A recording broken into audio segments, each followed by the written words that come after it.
téléspectateurs yéen ñi nga xam ne yéen a safoo site bu mag yi ñuy wax Leral TV ñu leen di présenter les grandes émissions boo xam ne kenn dootu ko présenté ci même réew ñu koy wax atu artistes yi atu artistes yi nag bu ñu ko waxee yaakaar naa ne ñëpp fi am place rawatina waa Mbacké ak li ko wër tey nag dañ leen a invité dañ leen indil rapport bi nga xam ne yaakaar naa ne kenn dootu ko présenté ci même réew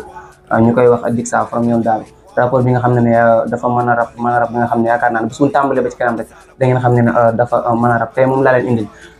parce que yéen ko teg fii suñu émission atu artistes yi waxtaan ak moom ci lépp li nga xam ne moo jëm ci wàllu hip hop bi ak lépp li nga xam ne moom mooy ay progrès dinañ ci waxtaan yaakaar naa ne moom mii nii bis bu rabee rek ngeen xam ne présenté ci même réew lay doon Dixa ñu ngi lay nuyu. oui ñoo ngi lay fay maa ngi lay ziar DJ Val VIP from Leral TV waaw maa ngi lay nuyu waa Sénégal yëpp waa Bawol représente. ayca Dixa dañ xam naa dañuy far daal di jublu ci li nga xam ne mooy question yi ñooy du gàtt na waaye am na solo trop Dixa bu ñu doon wax bu noonu laaj kan mooy Dixa lan lañ. oui Dixa benn boy la rek boo xam ne dafa am lu mu gëm quoi am si lu mu nekk am lu muy teewal muy musique is my life oui di boy boo xam ne yàgg na di ko def quoi yàgg na di ko def ba tey am fu mu jugee am fu mu jëm quoi am ñu nekk si ginnaaw oui. waaw Dixa ndax maanaam li nga xam ne mooy musique bu Bawol rapport Bawol ndax maanaam lim laaj ak maanaam li nga xam ne ni mooy jàppalante bi est-ce que am na fi li nga xam ne mooy Bawol. non des na loolu gars yi xam nañ ko sax des na waaw donte gars yi ñu ngi jàpp si affaire yi mais war nañ gën a mën a jàpp si affaire lu bëri yenn émission yu bëri Rap Bawol dépassé fii quoi parce que boobu ba léegi Rap Bawol mu ngi nii waaw mu ngi poussé tuuti nag mais war na gën a mën a dem comme fi ñuy dégg yeneen rap town yi fi ñuy dégg gars yi war na gën a mën a kawe quoi c'est pour man lu ma gis waaw mais gars yi xanaa wax gars yi ñu gën si jàpp rek comme da mu dépassé fii quoi. waaw ba léegi nee naa leen dañu ànd ak ki nga xam ne mooy Dixa rapport bi nga xam ne kenn du ko présenté ci diwaanu Mbacké ak li ko wër rawatina Touba gi nga xam ne fi la dëkk yoon Daaru Rahman ndax wax dëgg yàlla ku mën la koo xamante ni yaakaar naa ne bis moo ko wayloo rek bis bu wayee rek nga xam ne ndaanaan dëgg moo jàkkaarloo ak yéen Dixa production yi nga xam ne ñoo nekk ci diwaanu Mbacké ak maanaam nit ñu baax ñi nga xam ne ñoo nekk ci diwaanu fii nga xam ne mooy Mbacké ba léegi loolu laa mën a wax naka ngay dundee production bi ak liggéey bi ku ne xam ne son dafa métti ndax maanaam yaa ngi ci label wala. non instant man maa ngi nii nag nekkuma si benn label dama ànd ak sama gaay rek waaw sama gaay ñoo nekk sama ginnaaw ma nekk di def lu ma war a def quoi mais pour le moment moom signé gu ma si benn label instant yii nii. ak son yi nga def yëpp clip yi nga def yëpp amu ko ci benn label. oui clip yi ma def yëpp ak son yi signé gu ma si benn label man ak sama gaay la rek waaw mafia bi ñu may àndal waaw yoon daal représente nag ñoom ñoo koy def ba nii quoi mais amul kenn koo xam ne moo ngi suñu ginnaaw di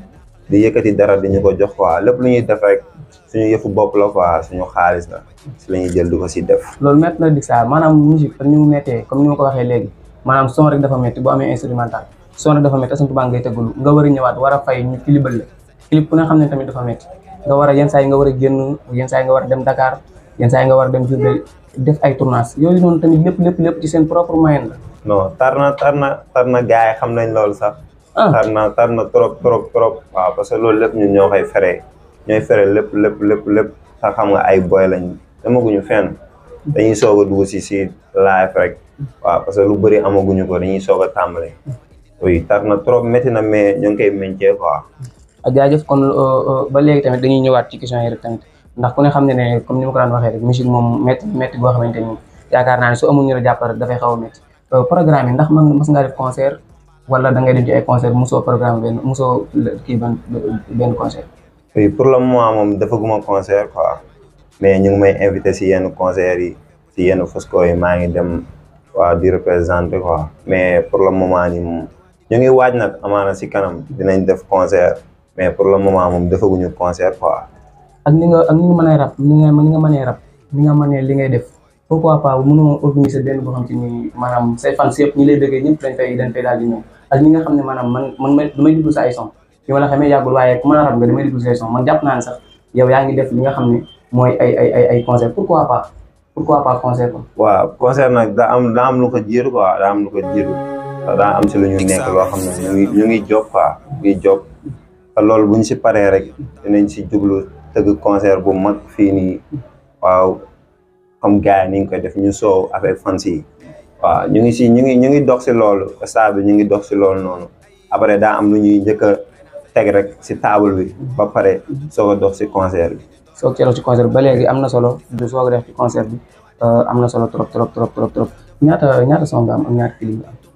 waaw su may xool na samay son man à part featuring quoi bëriwul ay 3 son lay am nii ay 4 son quoi. waaw ñaata clip. mais bu dee clip benn clip lañu amagul ak boo xam ne disponible gul quoi xam naa peut-être fan yi ñu jox leen ko. waaw incha allah rabbi kon ñu ngi koy xaar ba léegi ñu ngi ànd ak Dixa rapport Bawol bi nga xam ne ndeysaan dafa mën li muy def pourquoi pas nga génnee son pourquoi pas nga maanaam nit diggagul la fi ñuy dégg nit ñi waaye yàlla nga fa dégg nga pëllee fi nga xam ne mooy yoon daaru am nay bandi pourquoi pas yoon daaru am nay bandi parce que man sama du ma koy déglu waaye su ma koy déglu dama naan Dixa lan la mën a xalaatee lii pourquoi pas yoon daaru am na ay bandi ma ciy gis ñenn ñi nga xam ne tamit ñoo xam ne xam naa leen bu baax a baax waaye ba léegi dama mënut a comprendre pourquoi pas yoon daaru am nay bandi pourquoi pas. waaw ku xam yoon daaru xam ne yoon daaru am na bandi. oui yoon daaru am na bandi am na Baay Faal am na lépp quoi. lu baax a ngi fa leneen mu ngi fa. yaa ngi comprendre man yoon daaru laa juddoo ba tool ni ma tool ma ne pourquoi pas léegi man ma wax si li nga xam ne am na yoon daaru quoi ma def si son pour gars yi xam ne man mii kat doomu yoon daaru laa quoi moo tax ma représente loolu noonu ba gars yi nekk di si fooy xale yi. waaw xale yi waaw ba léegi am na solo waaye pourquoi pas kii nga ne yoon daaru am nay bandi te sànq nga wax ne yoon daaru am nay bandi am nay Baay Faal léegi pourquoi pas nga ne yoon daaru am nay bandi am nay Baay Faal rek nga ñëw rek ne yoon daaru am nay bandi c'est-à-dire da ngaa yëkkati li nga xam ne moom la suñu bari ci yoon daaru di def te maanaam daal di wàññiwaat li nga xam ne ba léegi bari na yoon daaru muy Baay Faal yëkkati bandi yi wàcce Baay Faal c'est-à-dire la moo tax waxoo yoon daaru bëri na ay Baay Faal quoi. non loolu lu ma fiil la man loolu laa fiil pour def ko waaw loolu laa fiil pour wax ko tamit waaw yoon daaru am na bandi yoon daaru am na bandi quoi waaw loolu laa fiil pour def loolu son su ma demee ba fiil leneen tamit pour def ko dama koy def rek oui. waaw baax na ba léegi ñu ngi ànd ak ki nga xam ne mooy Dixa from yoon daaru ndax yaakaar naa ne son yoon daaru am nay bandi son bi neex na lool man su lay dama koy déglu fu ma toll ak Serigne Saliou parce que da ngaa mën a rab nangul nañu sa diggante ak ki nga xam ne mooy Caatu Meer sa diggante ak Caatu Meer saa kii ko keroog dama posté statut am ku ne ma Dixa nga invité ma leen waaw ñu tegal ma ci envoyé yónnee ma numéro Caatu Meer bi ne ma ñoom ñaar dañuy classante déet loolu niveau ñun man classante ma ak booy waaw man su may classante damay classante ak koo xam ne mën na ma jëlee fii yóbbu ma fee quoi. da ngaa xalaat ne moom dafa tardé wala dafa mënul moo tax classante wutul moom. non dama leen a raw si lépp dama leen a raw si lépp. dama leen a raw si lépp. waaw est-ce que nekkul ne moom moo la raw moo tax maanaam wala est-ce que nekkul ne moom dafa la dàq rab moo tax nangu ko classe tamit. non du dàq rab mais yoon daaru représente bi yëpp xam nañ ni mu demee xam nañ. boo nee artiste yoon daaru Dixa lañ lay wax duñ la wax keneen waaw loolu nag nekkul ne dama ko forcer nit yi forcer wu ma kenn sama bopp gars yi ñoo gis loolu noonu xam lu nekk si man quoi xam fu yoon daaru fu ma toll quoi waaw ba tax buñ nee artiste bu nekk yoon daaru rek Dixa la ñuy wax waaw. am na solo rapport bu ñu wax rek ne Dixa mu ne yoon daaru dëkk ci foofu lay ñëwaat léegi lan moo tax yi naan ñëpp ngeen dëkkandoo yoon daaru ah war a ànd def featuring mu gën a nice ngeen di classante pourquoi pas xaajaloo lan moo waral lu ñaaw li nga xam ne moo tax ngeen xaajaloo. loolu peut-être ñoom ñoo koy xam rek ñoom ñoo koy xam waaw loolu moom duma si sori quoi. non xam nga yéen ñaar neexawu leen parce que damaa woo Caatu Meer bi waaw mu am lu ma wax sa jëm bopp ne yéen ñaar du ngeen mën a def featuring ma ne ko pourquoi pas yéen ñaar du ngeen mën a def featuring mu ne moom xam nga moom it xam ne léegi damay laaj yow lan moo tax mun leen def featuring yow ak moom. du sañoon ma def ak moom tey sañoon ma def ak moom. léegi la moo tax yow mu yokk chance bi. mais loolu du waxu fii xam nga. léegi xam nga boobu du ma si sori quoi. xam nga maanaam ñëpp ñoo ñuy seetaan te pour war na mën a ndax nii nga fi toogee noonu la fi toogee war na mën a leer pourquoi pas yéen ñaar seen problème ak lan moo tax du ngeen diyoo te ngeen war a diyoo te ngeen bokk fenn fi ngeen xam ne su ngeen génnee foofu ngeen wax ne fi ngeen dëkk non seulement war ngeen a mën a neexoo war ngeen a mën a defandoo lépp di xaajandoo di dóorandoo ba léegi dafa war a leer pour ñi nga xam ne maanaam ñoom ko doon wax keroog bi ma la invité keroog bi ma gis affiche yi pare may satti ko ñëpp di ma ko wax yaakaar naa ne ñi ko doon wax war nañu mën a seetaan émission bi xam ne maanaam yéen ñaar dara tàqali wu leen yéen ngi ànd ba léegi. non ñoom loolu la ñu gis rek mais man pour man moom jàppaluma kenn dara. li ma war a nekk rek si laa nekk quoi waaw loo xam ne dama koy fiir pour def ko dinaa ko def loo xam ne fiir ma pour def ko tamit dama ko def. waaye naa pare ngeen pour classante bi. non maanaam moom du niveau kooku mënu ma classante ak moom. ah moom kat li ma jaaxal bi ñu waxtaan ak ma Dicksha maa ko dàqara bu mënul. waaw loolu xam nga waxu yéen ñaar la rek waxu téléphone la. waaw waxu téléphone la mais kenn ku ne ku ngeen xam koy sa papa quoi. léegi man léegi yow sa jëm bopp bala maa xam ne maanaam yow sa jëm bopp ne nga yaa ko man léegi donc moom dinaa ko invité fii su la defee su la classé ndax da nga ko réponse li njëkk. non saa yi maanaam comme gars yi lu ñuy wax rek yaa ngi gis ku nekk sa kanam oto bu nekk sa kanam moom nga mën a corné quoi mais ku nekk sa ginnaawam sa waay doo ko corné kon sa waay maa ngi si kanamam moom moo ngi sama ginnaaw moom bu ma corné teewul taxul tamit ma tourné tamit di ko répondre parce que loolu yàq temps la quoi loolu kon dama xëy may lu mu bëgg te loolu waru ko fi mën a amee yaa ngi comprendre man maa ngi si kanamam te jéem a jóg ba tolloo ak man rek te bu ko defee nag bu ñu géem boole ñu géem mën a moom. waaw ba léegi am na solo waaye damay ragal nag comme que nee nga yaa ko jiitu damay ragal nag moom si jëm bopp maanaam mu dem ba tolloo ak yow comme ni nga waxee nee nga yaa ko jiitu moom muy bëtam mu jël ko ñeneen ñu bokk ñooñu te diggante ak ñi nga xam ne mooy Black Yendo. waaw kooku sama waay la waaw kooku musique boole wuñu quoi am na moom jàngandoo nañ waaw kooku sama waay la quoi ma koy fusion la quoi Black waaw kon ba léegi nee naa dañuy ñëw ci léegi yow Black yaag moom featuring gars yi mën nañ ko xaar wala ñu xaar yaag Thiatou Mer wala yaag Black ban la ñuy xaar si ñaar yooyu parce que Sénégal soxla nañ loolu rawatina waa diwaan Touba ak Mbacké li ko soxla nañ ko trop non gars yi daal man maa ngi si li ma war a nekk waaw loolu man ak staff bi la man ak gars yi nekk sama ginnaaw la waaw forcé wuñ kenn nag suñu bopp pour ñu def leen yaa ngi dégg mais lu jot rek yow mu quoi ku ñu war a defal fit dinañ def ak yow waaw ku ñu warul defal tamit nga xam ni jotagul pour ñu def ak yow fit waaw loolu am na solo ba léegi ñu ngi ànd ak ki nga xam ne mooy Dicksha from Ñoom Daaru kenn dootu ko présenté ti mooy nuyuwaale tamit kooku nga xam ne mooy Black sama waay la ndax bi nga xam ne sëkk naa affiche yi ndeysaan daf cee wax moom ci jëmu ji lu baax loo xamante ni wax dëgg yàlla dama ko rafetlu ki nga xam ne tamit mooy Thiatou Mer bi tamit wax dëgg yàlla mooy wax na ci lu rafet waaye tamit li ma ci xaw a jaaxal mooy maa ko daa xarab te sa waaye ba léegi nangu cee àddu li nga xam ne nangu cee leeral yéen yow noo gisee soo bisu kii bi rab bi maanaam fii actuellement bi nga xam ne bu demee dem ba rab ba hip hop bi classante moo koy yëngal suñ demee dem ba rab bi maanaam ku ci génnewul soo saaga wala ku ci génnewul soo yàq deru nit pour rek defoo son nan nga gisee loolu noonu loolu game la xam nga game bu jotee nag da ngeen di game man ngeen a waxante lu ñaaw mais teewul su game jeexee da ngeen a xam ne game la woon game la rek teewul ngeen dund leneen li ngeen doon dund waaw dund yëfu Baay Faal quoi mais boo leen ñëwee pour game dañuy game mais buñ paree si game dañuy nekkaa si leneen jëlaat suñ beneen vie quoi nga xam ne musique la woon rek game la woon moo ñu boole woon léegi jeex na léegi ñu ngi nekkaa si leneen quoi. est-ce que yow su nga yaakaar ne yow tamit yow su nga yaakaar ne maanaam yow Dicksha maanaam rab bi saaga yi nga yaakaar ne mënu fee mën a jógee saaga yi maanaam def xalaat saaga waxante lu ñaaw nga yaakaar ne mënu fee mën a jógee tamit simple comme waa Akhlou Brick mais ñooñu simple luñ gis nga boo xoolee seeni ay affaire gis nga luñ ciy def xam nga rab moom loolu quoi moo simple waaw moo simple xam nga parce que bu njëkk booy xool bu njëkk sax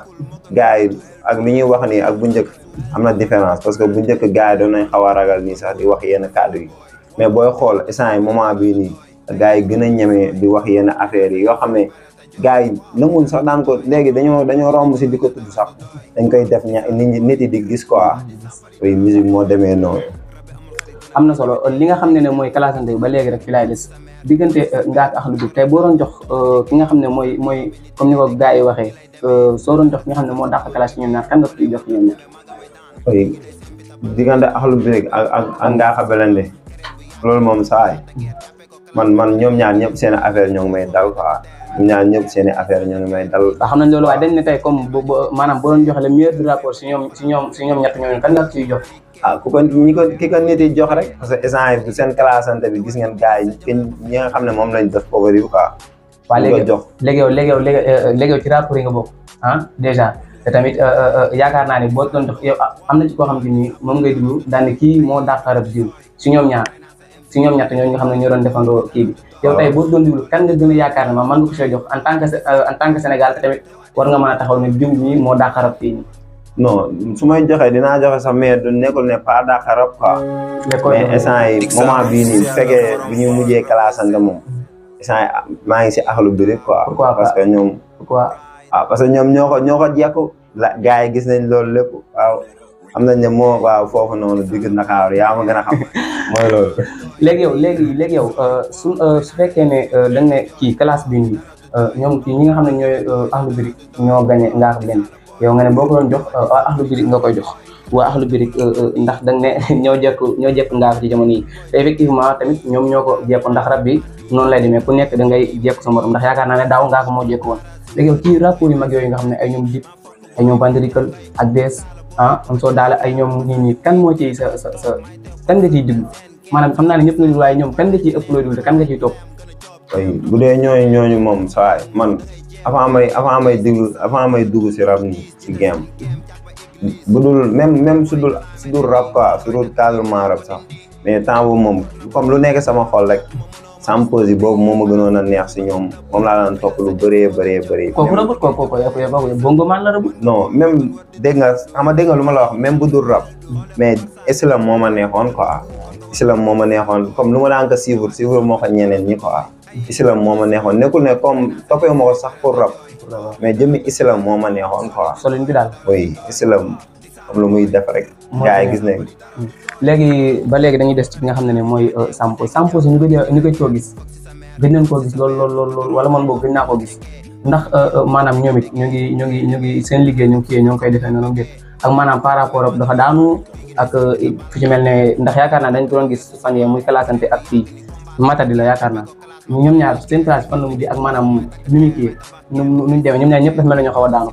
parce que seen classante bi fa lañ ñoom ñaar ñëpp fa la leen mujjee léegi. oui Sampos yi gars yi gis nañ lu muy def mu ngi génn ay sound gis nga sound am yu mujj yi gars yi ñu ngi nekk di si challenge. non di boobu ba léegi benn laa gis mu génn. oui bu mu mujjee génn bi oui yàggul. loolu mais yaakaar naa avant màggal la. mais yàggul boo xam ne comme mun nañu wax ne Sampos yi gën nañ ko dégg wala gën nañ ko gis quoi waaw peut-être nag dañu nekk seen i projet waaw mooy loolu quoi. waaw am na solo kon ba léegi ñu ngi des ci émission bi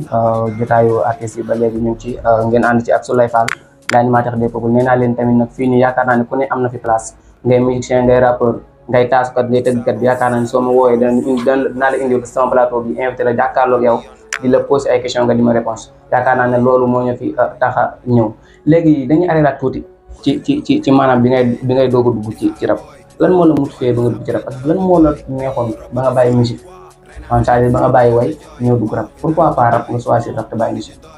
waaw parce que rap loo xam ne lu nekk si man la quoi loo xam ne dama doon ko yëg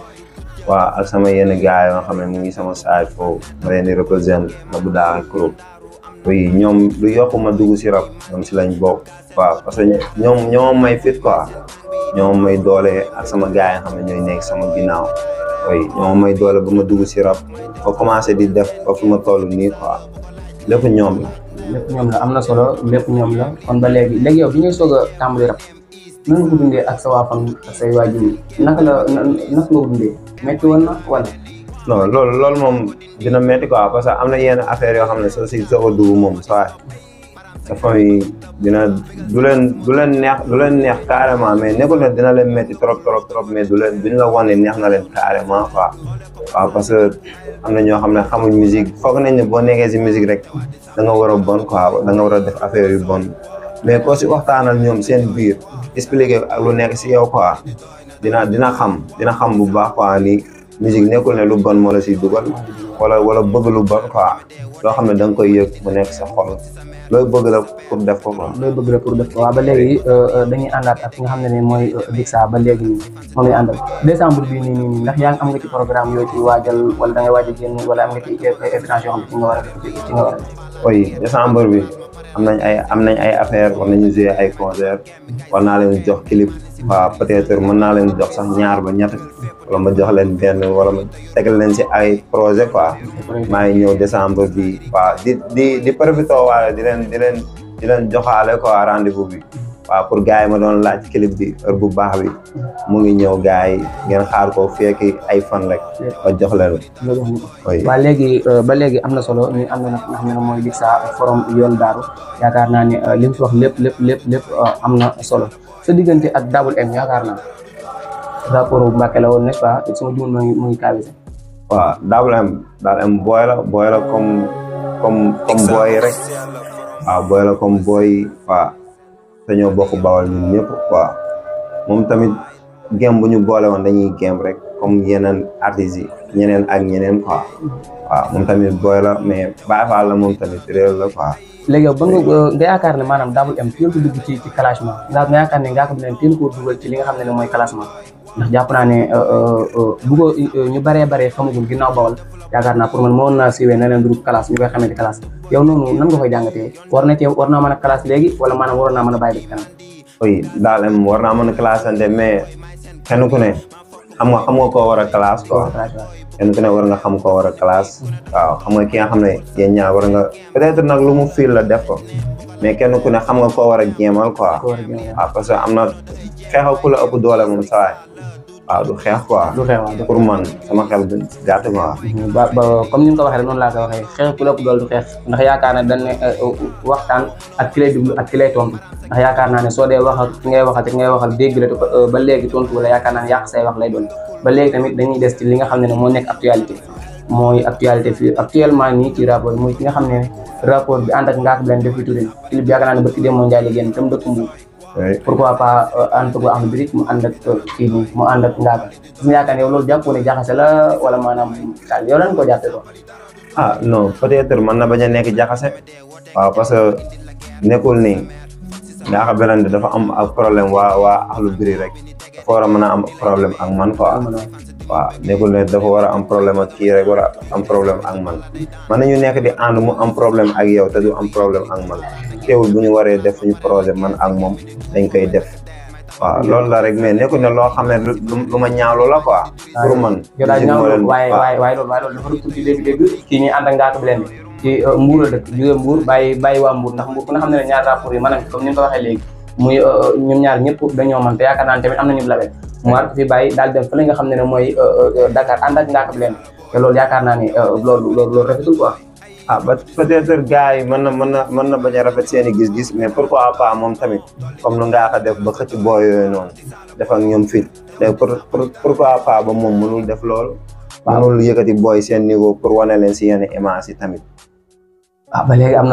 ba léegi am na solo ndeysaan waaye tamit ki nga xam ne mooy ki nga xam ne moo dëkk Mbuur jóge Mbuur daal di bàyyi waa Mbuur dem ànd ak ki nga xam ne mooy Ngaaka Blindé yaakaar naa ne su fekkoon ne moom moo dem ba ci ñoom seen label def ak ñoom soo nga yaakaar ne ñoom danañ ko bañ ba di ko xëcc ak yooyu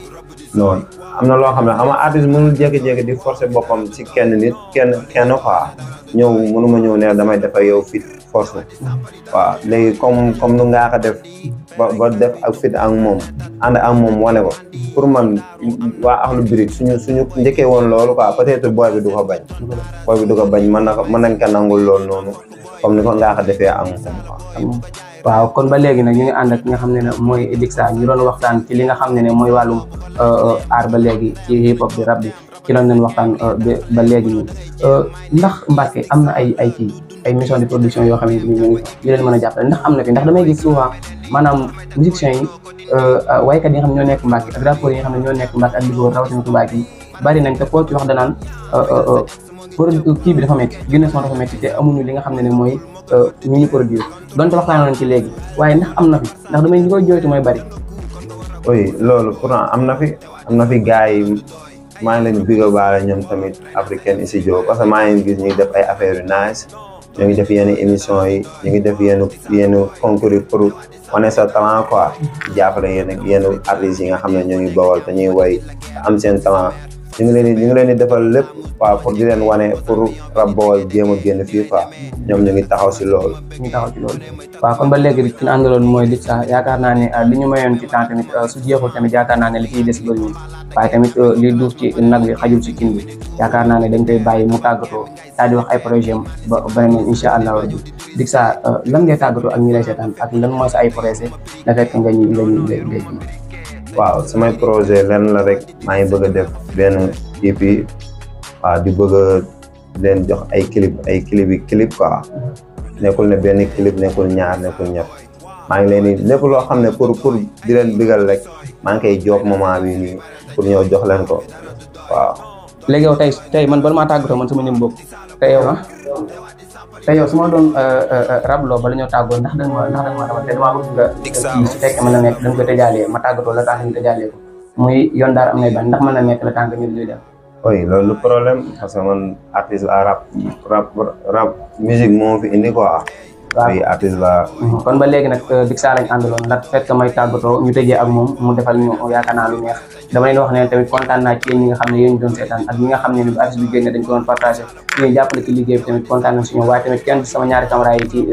cameraman yi ci ginnaaw ñuy wax Fallou ak Serigne jàpp nañ ci combat bi loolu mooy nuyu waa yoon Daaru Rahman ñëpp di leen nuyu di leen fay te tamit di wax ne Dixa mi ñoo ngi koy kontaanee ndax ku ne xam ne ne jot dafa jafe woote ñu wuyu sa rek yombul ku ne xam na loolu maa ngi koy sant di ko gërëm ci disponibilité bi ñu may ba tawal ñun suñu émission di nuyu ñëpp ak famille Fall ñëpp maa leen di nuyu di nuyu Omar Fall nag Omar Faye mi nga xam ne moo ma jaar la ci daal yi ma sol fay biram penn waagaan dugg waagaan xaajis kuma waagaan kuma sànjaar dinaa bi mu yëgee ne dama def émission ci la ma indil ay daal yu rafet na ma su lay defal ak moom émission kon tamit dañ lay bàyyi nga tëjaale ñi ci yoon daara am nay bandi ayca oui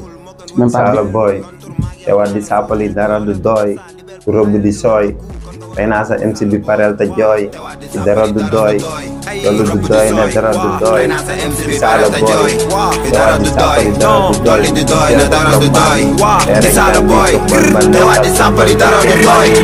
rabbi ama xarit dina arme ñeme dee woote nga jaamu ma indil la guerre foog si sa mère foog si sa père pétrole la mu duma jege mbos ambiyon bi ni dege